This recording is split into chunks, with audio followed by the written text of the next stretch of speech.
Segment Shesh Nikud Achat Nikud Aleph. Yarad Batahomot. Yarad Batahomot. In this segment, you'll increase your ability to describe how someone has behaved. Notice past tense. In order to describe what some male has done, third masculine singular of the katal conjugation, we'll take the shoresh and we'll vocalize it in this way. After the first radical, place a kametz vowel, and after the second radical, a patach vowel. That is why, in order to say he, third masculine singular, went down, the shoresh yud resh dalet becomes yarad. Kametz after the first radical, patach after the second.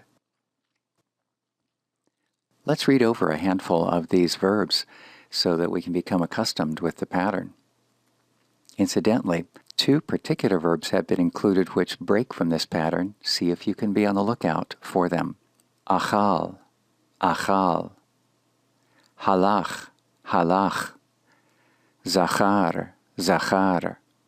Yarad, yarad. Katav, katav. Lakach, lakach. Nafal, nafal. Avar, avar. Kam, kam. Shavar, shavar.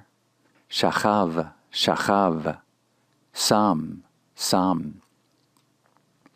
Did you notice the two verbs which broke from the bisyllabic pattern? Kam and sam are both monosyllabic verbs. This owes to the fact that they are what we call hollow verbs, that is to say their middle radical consists of either a vav or a yod. In the case of hollow verbs, the third masculine singular form will routinely use a kametz. There are some instances that depart from that, and you'll see that explained in the appendix. Before we go to the appendix, please lock in the fact that each of the verbs that we've read mean he followed by the past tense. Thus, achal was he ate, halach was he went, and so forth. Let's take a look at the appendix corresponding to this section.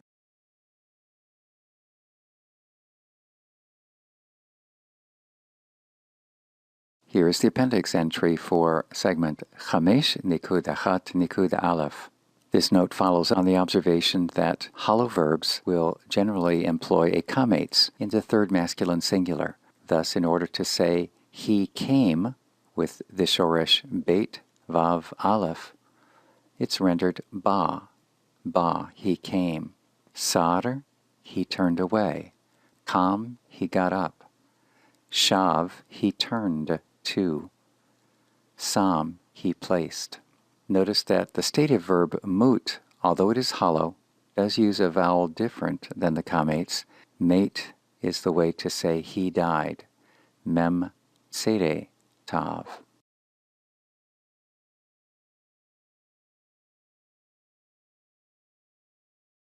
The last piece of information you'll find useful in fashioning statements with the third masculine singular has to do with those verbs that end yud-he. In the case of yud-he, these verbs will routinely display a kametz after both the first and the second radicals. Both the first and the second. So, for example, for the verb beit nun yud-he, we find bana, bana, he built. The top of the left column, we find ayin sin yud-he, the verb to make, gives us the form asa, asa, he made. And similarly, ra'ah, ra'ah, he saw. Shata, shata, he drank. Notice the link between the kametz after the second radical, followed immediately by the he, kametz he, closing these third yud-he verbs. We skipped over two verbs in the right column, namely matzah and kara. They are grouped here together with the third yud-he verbs because they also follow the second radical with a kametz. So they end kametz aleph in each case. Matzah, he found. Kara, he called out or read. You can learn more information about these forms by reading the footnote that's associated with this paragraph.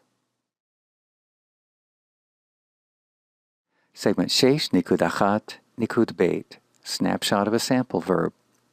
Here you see in bold type the katal conjugation for the third masculine singular form, shamar, he guarded.